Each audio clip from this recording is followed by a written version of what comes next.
नमस्कार दोस्तों, स्वागत है आपका हमारे चैनल फ्लो इन भक्ति में। हिंदू धर्म में एकादशी तिथि को बेहद शुभ माना जाता है। इस दिन सृष्टि के संचालक भगवान विष्णु की पूजा करने का विधान है। मान्यता है कि पूजा के प्रभाव से साधक के समस्त दुखों का अंत होता है और उसके जीवन में खुशियां वास करती हैं। पंचांग के मुताबिक हर माह के कृष्ण और शुक्ल पक्ष की 11वीं तिथि पर एकादशी व्रत रखा जाता है।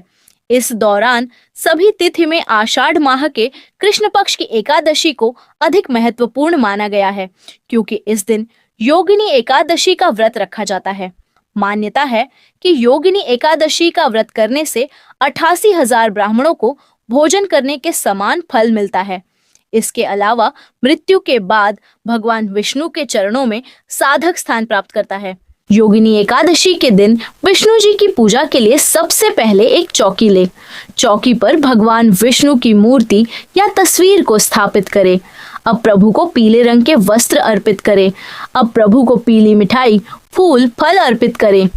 भगवान विष्णु का ध्यान करें। योगिनी एकादशी व्रत की कथा पढ़ें। आइए सुनते हैं योगिनी एकादशी व्रत कथा।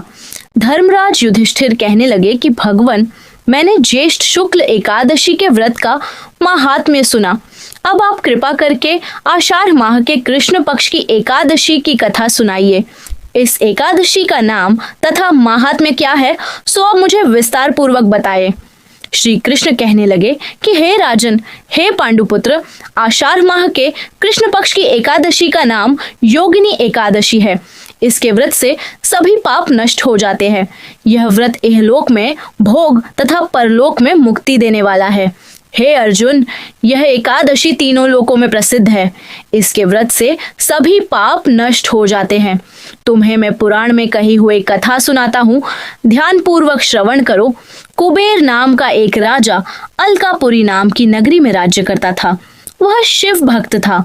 उनका हेममाली नामक एक यक्ष सेवक था, जो पूजा के लिए पुष्प लाया करता था। हेममाली की विशालाक्षी नाम की अति सुंदर स्त्री थी। एक दिन वह मानसरोवर से पुष्प लेकर आया, किंतु कामासक्त होने के कारण पुष्पों को रखकर अपनी स्त्री के साथ रमण करने लगा। इस भोग विलास में मध्याह्न का समय हो गया।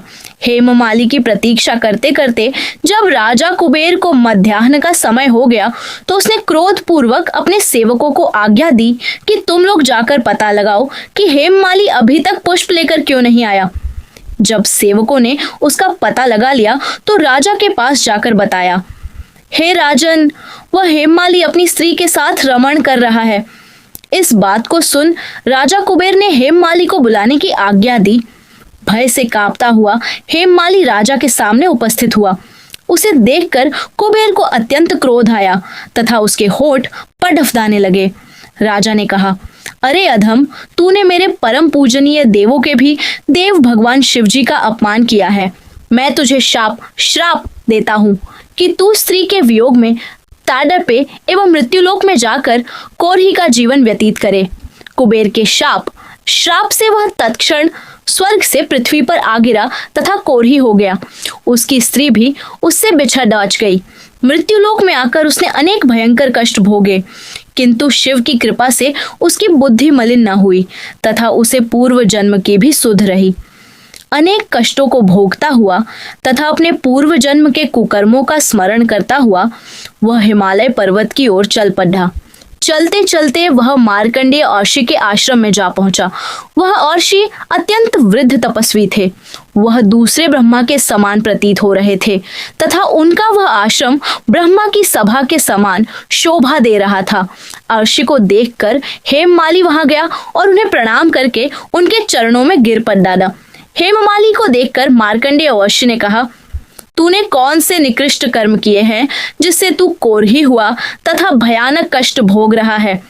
महर्षि की बात सुनकर हेममाली बोला, हे मुनिश्रेष्ठ, मैं राजा कुबेर का अनुचर था।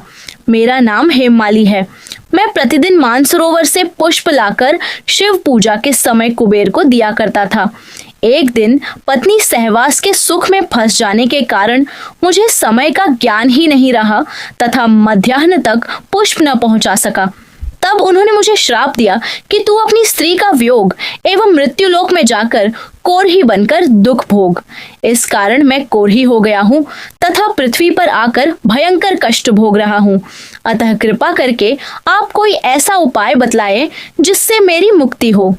मार्कंडेय ऋषि ने कहा, हे हेममाली, तूने मेरे सम्मुख सत्य वचन कहे हैं, इसीलिए मैं तेरे उद्धार के लिए एक व्रत बताता हूँ। यदि तू आषाढ़ माह के कृष्ण पक्ष की योगिनी नामक एकादशी का विधान पूर्वक व्रत करेगा तो तेरे सभी पाप नष्ट हो जाएंगे। महर्षि के वचन सुन हेममाली अति प्रसन्न हुआ तथा उनके वचनों के अनुसार योगिनी एकादशी का विधान पूर्वक व्रत करने लगा। इस व्रत के प्रभाव से अपने पुराने स्वरूप में आ गया तथा अपनी स्त्री के साथ सुख पूर्वक रहने लगा। हे राजन, इस योगिनी एकादशी की कथा का फल 88 सहस्र ब्राह्मणों को भोजन कराने के समान है।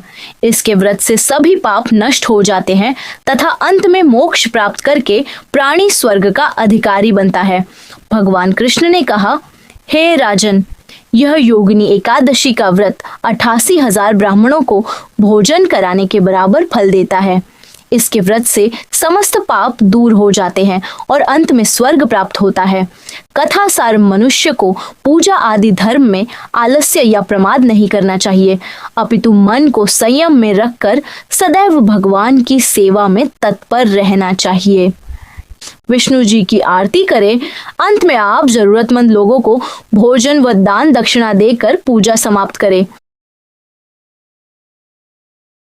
योगिनी एकादशी के दिन करें इन चीजों का दान। अन्नदान, इस दिन अन्न का दान करना सबसे शुभ माना जाता है। ऐसे में इस तिथि पर गरीबों को चावल, गेहूं, दाल आदि का दान करें। ऐसा करने से घर में कभी अन्न की कमी नहीं होती और माँ अन्नपूर्णा की कृपा मिलती है। वस्त्र दान, इस दिन पीले रंग के वस्त्रों का दान करना बहुत फलदायी होता है। यह रंग भगवान विष्णु का प्रिय माना जाता है। कहते हैं कि इससे घर में सुख शांति बनी रहती है। जलदान, गर्मी के मौसम में प्यासे लोगों को पानी पिलाना महादान माना जाता है। इसके साथ ही पानी के लिए बर्तनों का दान भी कर सकते हैं। इससे मानसिक शांति मिलती है और धन संबंधी बाधाएं दूर होती हैं। घी, घी को देवताओं का भोजन माना जाता है। इस दिन घी का दान करने से बुद्धि तेज होती है और ज्ञान की वृद्धि होती है। तिल, तिल को भगवान शिव को अत्यंत प्रिय माना जाता है। इस दिन तिल का दान करने से ग्रहों के दोष दूर होते हैं और सुख समृद्धि प्राप्त होती है। गाय को चारा खिलाएं, गाय को हरा चारा खिलाएं या गौशाला में दान करें। हिंदू धर्म में गौ सेवा को सबसे ऊपर रखा गया है। इससे माँ लक्ष्मी खुश होती है। धन दान, इस दिन अपनी क्षमता के अनुसार धन का दान भी करना चाहिए। कहा जाता है कि इससे दान पूरा होता है। इसके साथ ही ये था आज का वीडियो। जानकारी अच्छी लगी हो तो वीडियो को जरूर लाइक करें और कमेंट में हरिओम जरूर लिखें। जय श्री कृष्ण।